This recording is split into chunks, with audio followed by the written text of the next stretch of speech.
देश में सबसे ज़्यादा इन्वेस्टमेंट की ग्रोथ अगर कहीं किसी राज्य में है तो भारत में मध्य प्रदेश में है। पहले 38 प्रकार की परमिशन लगती थी, अब केवल 10 प्रकार की परमिशन, 18 प्रकार की अनावश्यक परमिशन ख़त्म की है। सबसे बड़ा लैंड बैंक हमारे यहाँ है, सबसे ज़्यादा बिजली सरप्लस हमारे पास, पानी की पर्याप्त उपलब्धता है। लगभग 40 से ज़्यादा राजदूत आ रहे हैं हमारे ग्लोबल इन्वेस्टर समिट में।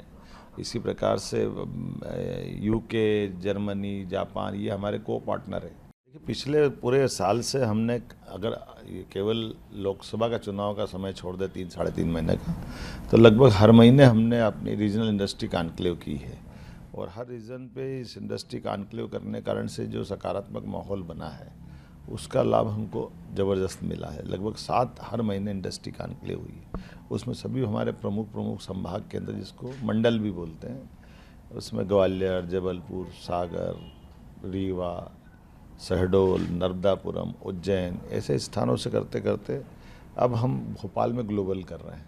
तो स्वाभाविक रूप से एक रिदम बना है जिसके प्रति लोगों का अच्छी रुचि बनी, उसका आकर्षण बना। तो आप कहते हैं रुचि बनी है, आपको लगता है कितनी इन्वेस्टमेंट बढ़ सकती है इसके बाद? देखिए, जब हमने रीजनल करी, रीजनल में 4 लाख से ज़्यादा करोड़ का इन्वेस्टमेंट हमारे पास आया है और 3 लाख से ज़्यादा रोजगार के तो उसी में अवसर आ गए। तो चूँकि ग्लोबल हो रही है और ग्लोबल के लिए हमने यूके, जापान, जर्मनी, अपने देश के भी कई राज्यों में संपर्क हुआ। और जिस प्रकार से रीजनल में बड़े पैमाने पर निवेशक आए हैं और 30,000 से ज़्यादा तो अभी पंजीयन हो गया है और 18,000 से ज़्यादा लोगों ने कन्फर्मेशन दे दी है। तो ये अपने आप में बता रहा है कि अच्छा खासा। खुद मैंने देखा रोड शोज आपने किए कई कंट्रीज में जी जाकर। जी जी। तो आपको क्या लगता है कि थोड़ा परसेप्शन बदल रहा है भारत में इन्वेस्टमेंट को लेकर? भारत हालांकि माने इन्वेस्टमेंट का ग्राफ अभी लो ही है, उतना नहीं, ज़्यादा नहीं है। नहीं, हमारा तो पूरे देश में सबसे ज़्यादा इन्वेस्टमेंट की ग्रोथ अगर कहीं किसी राज्य में है तो भारत में मध्य प्रदेश में। यशस्वी प्रधानमंत्री ने जो भारत के प्रति विश्वास जमाया दुनिया में, उसका लाभ मध्य प्रदेश को मिल रहा है। तो आपने एक और नई चीज़ देखने को जो मिल रही है कि इंदौर में होता था ये,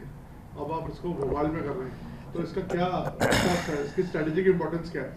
ये दोनों बातें बहुत सरल है। एक तो क्या, इंदौर में हमारे यहाँ व्यापारिक माहौल पहले से, तो इंदौर को हम भविष्य में दिल्ली या मुंबई के तर्ज पे डेवलप करना चाहेंगे।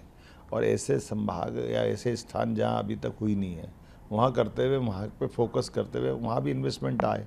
और भोपाल तो राजधानी, इसलिए यहाँ होना जरूरी, इस भाव से उसको कर रहे हैं। और रिस्पांस भी बहुत अच्छा। भोपाल प्राकृतिक रूप से बहुत सुंदर शहर है, देश का सबसे अच्छे राजधानियों में से एक है।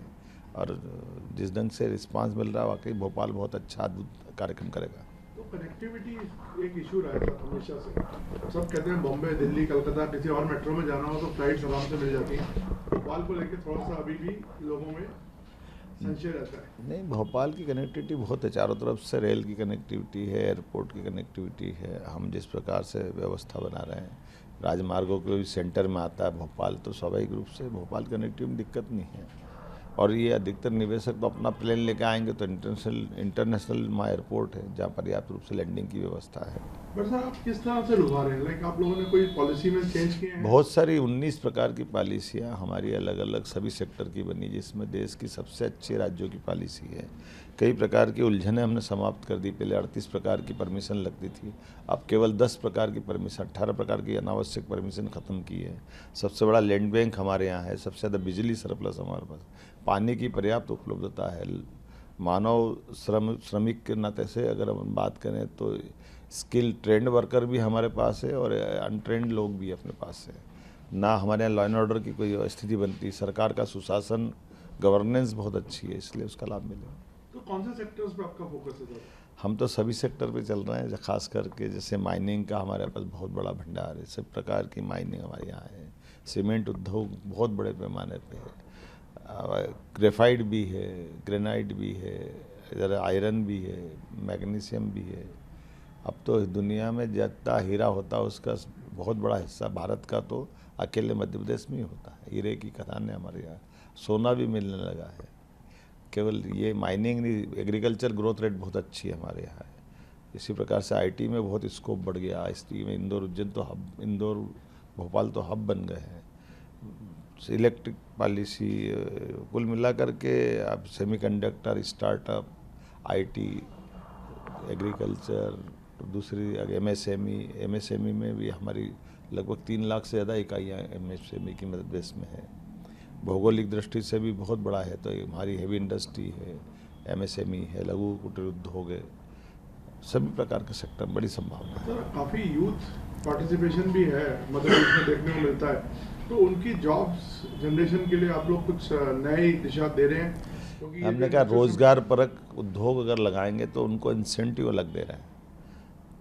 जैसे रेडीमेड गारमेंट्स, काटन हमारे यहाँ जितना कपास होता है देश का, उसका 43% मध्य प्रदेश में होता है।